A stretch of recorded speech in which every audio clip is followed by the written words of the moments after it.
It sounds like the plot of a movie. A U.S. man was able to hide behind a false identity, operating a sophisticated illegal drug website. The site... Stunning arrest of the drug kingpin who goes by the name Dread Pirate Roberts appears to have cornered the internet drug market. His real name is Ross Ulbricht, and his website, Silk Road, is packed with products like cocaine and heroin. The FBI calls it the most sophisticated criminal marketplace on the internet.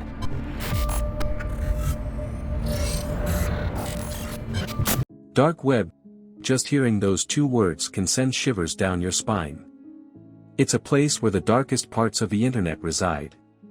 A place where you can buy drugs, guns, and even hire hitmen. But the dark web is more than just a marketplace for illegal activities. It's a mysterious and intriguing world that many of us will never fully understand. Dark web websites cannot be found using standard search engines or browsers. Websites on the dark web can only be accessed directly through anonymization networks like Tor, the Onion router, or through darknet search engines. This means that the sites are usually only accessible directly and with the correct URL. The Tor network, as the name implies, is built like an onion and conceals the user's identity through several encrypted routings between servers up to the exit node or the appropriate page on the black web. Each node in the path can only know the preceding and subsequent nodes. Yet, despite the usage of anonymization networks such as Tor, tracing your activities is not completely impossible. The hero of our story is a young man called Ross Ulbricht, born March 27, 1984 in Austin, Texas, where he studied physics at the University of Texas at Dallas and then Pennsylvania State University to pursue a master's program in material science. During this time, Ulbricht became interested in libertarian economic theories. He became a fan of Ludwig von Mises' political philosophy and aligned his views with prominent libertarian politicians, but instead of pursuing a career in science, he had a different goal in mind. He wanted to change the world. I want to have had a substantial positive impact on the future of humanity by that time. Do you think you're going to live forever? I think it's a possibility. I honestly do. I think I might live forever in some form by that time. I mean, technology is changing so fast. Yeah. Cool. I hope I'm there. Ulbricht returned to Austin in 2009 after graduating from Penn State to pursue a career as an entrepreneur. His first attempts were fruitless. He tried video game development, trading, and an online bookstore. But Ross had the idea of creating an online marketplace where people could buy anything anonymously, with no trail whatsoever that could lead back to them. He believed that was the way to empower people and promote freedom of choice. But little did he know that his idea would lead him down a dark path.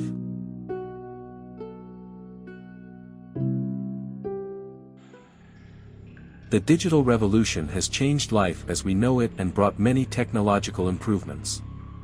We may now transact online through e-commerce websites, pay for online orders using virtual currency and even use data anonymization technology to surf the web anonymously. Ross designed Silk Road to be a free market, one whose very existence would be beyond the scope of governmental regulation, undermining the entire foundation of the state. According to Ulbricht's philosophy, Silk Road customers were given the tools to make their own decisions about the drugs they wanted to consume, free from the need to deal with criminal organizations or fall foul of the authorities. In a similar way to eBay, it would link buyers and sellers, allow users to rate each other, and allow for the delivery of listed goods directly to consumers' doors by the local postal service. Communications on Silk Road were virtually fully anonymous because it operated as a Tor hidden service. Also, only Bitcoin could be used for transactions, providing a level of anonymity that was significantly higher than that provided by any other form of money or credit card transactions. Bitcoins from buyers were kept in escrow until the order was received. The Silk Road's accounting began on July 17, 2010. Ross decided to choose magic mushrooms in order to sell them as his website's first item. In order to set up a clandestine drug lab, he rented a place in Bastrop, near to Austin, and acquired the necessary supplies. At the end of January 2011, the website finally went live and Ross built a straightforward WordPress website with the goal of bridging the gap between the open web and the dark web. Ross also registered an account on the forum of shrumery.org, a website dedicated to magic mushrooms, on January 27 under the alias Altoid in order to advertise his website. Ross then posted the following message. I came across this website called Silk Road. It's a Tor hidden service that claims to allow you to buy and sell anything online anonymously. I'm thinking of buying off it, but wanted to see if anyone here had heard of it and could recommend it. I found it through silkroad420.wordpress.com, which, if you have a Tor browser, directs you to the real site.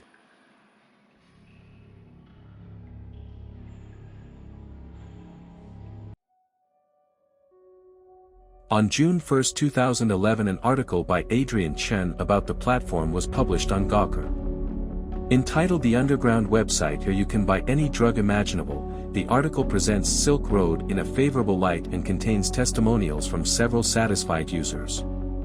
After that, website usage and traffic rose so quickly that Ross needed technical assistance to manage transactions, maintain the site, and add features like automatic payments and a better feedback system.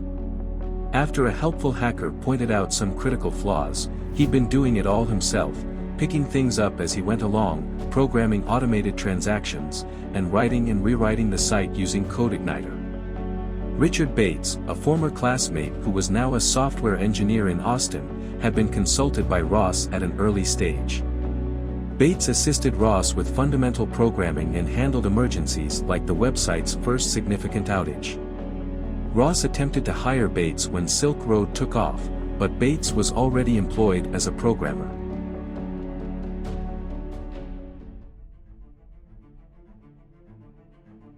Ross Ulbricht had to communicate with a variety of people starting in 2011.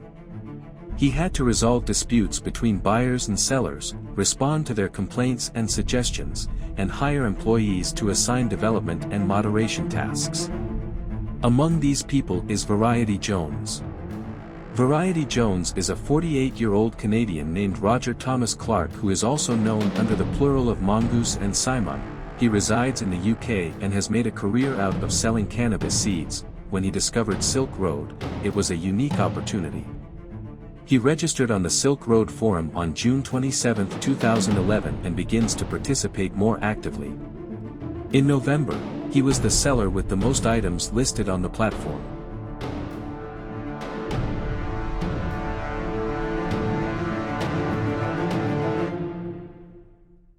Have you ever seen The Princess Bride? Variety Jones asks Ross on Tor Chat on January 15, 2012.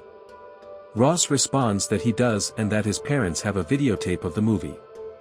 He advises Ross to adopt that name to be able to hide his tracks with this name change, validate the tale of selling the website that he told Richard Bates and Julia Vi, and give himself a way out if necessary. Ross agreed, saying that he liked the idea and that it fit with his captain analogy.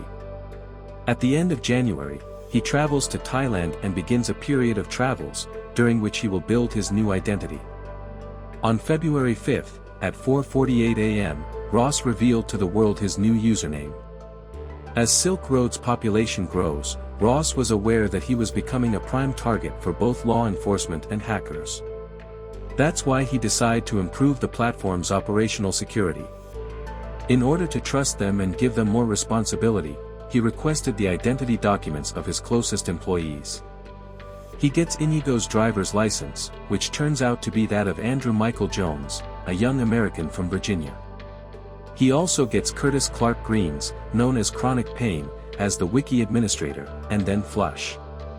Some employees refuse, like Squid Shepherd who leaves the ship. The police investigation against Silk Road began in late 2011. It was a collaboration between the U.S. Department of Justice and FBI, HSI, DEA, and the Secret Service. Among the agents was Carl Force, a family man with experience in infiltration, registered on Silk Road on March 30, 2012, using the alias Nob. He then chose to assume the identity of Eladio Guzman, a fictitious drug smuggler from the Dominican Republic. On April 21st, he sends a message to Dread Pirate Roberts via Tor chat without the consent of his superiors, improvising sentences in Spanish and expressing his desire to purchase the website. Although it doesn't work, this pretext enables him to grow closer to Ross over the course of the year. On December 7, 2012, Knob contacts Ross to complain that Silk Road vendors prefer small amounts of drugs, which he finds unprofitable. Ross responds by saying that he has found a vendor for him and that a member of staff will contact him. Curtis Clark Green, alias Chronic Pain, is the employee in question. He recently became an administrator and goes by the alias Flush to do so. He is a 47-year-old man living in Spanish Fork, Utah, who is already a grandfather and suffers from obesity and other health issues. Green acts as a go-between with a Silk Road dealer who is looking to buy cocaine. On December 17, Knob and the seller negotiated a price of $27,000 for a kilogram of cocaine. It was agreed that Green's address would be considered the delivery address to avoid any scam. On January 17, 2013, federal agents disguised as postal workers deliver a package containing 1 kilogram of cocaine to Curtis Green's home.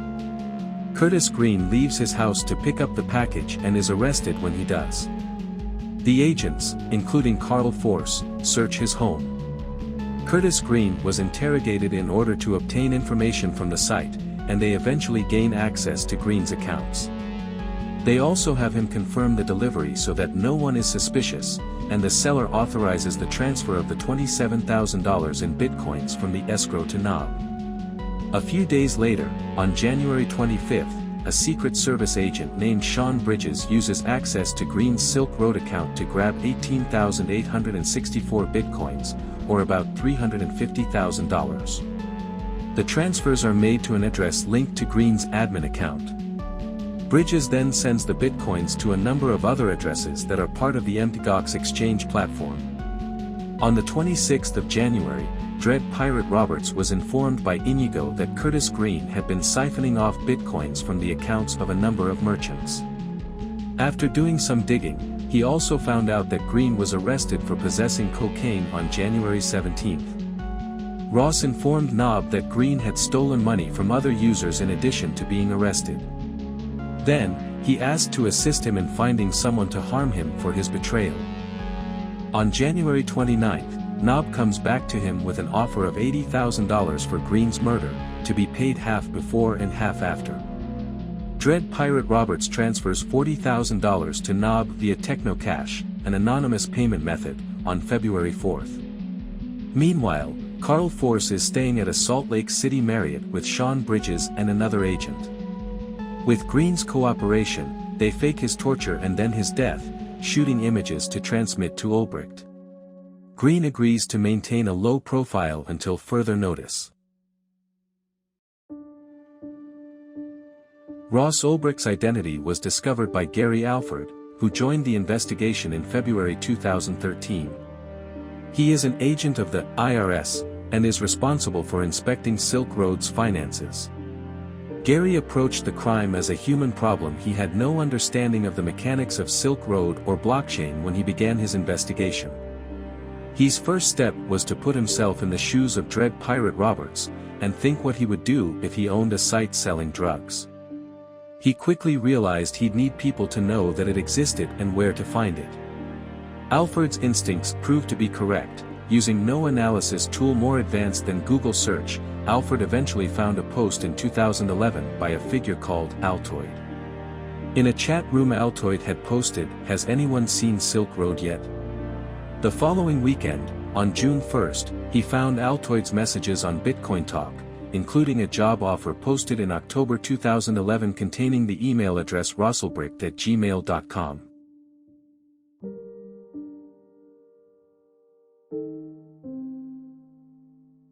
On October 1, 2013, Ross Ulbricht visits the Glen Park Library. He sits at a table near the science fiction section to use his laptop to access Silk Road. Agents from the task force trail him. Their task is to stop him while his session is still active, before he locks and encrypts his computer. To accomplish this, two agents pretend to argue in order to divert attention. Then it all comes together. Ross is overpowered by FBI agents, and his computer, with Dread Pirate Robert's session open, is taken from him. Ross Ulbricht was arrested at 3:15 p.m. local time in San Francisco. Ross William Ulbricht was condemned to 2 life terms and an additional 40 years in prison on February 4, 2015, forcing him to end his days in prison. Many people find this decision to be extraordinarily harsh, especially given that the allegations in the trial are entirely nonviolent. Sweet. And if you've made it to the end of this, congratulations to you for listening. Yeah, thanks for listening. Bye-bye.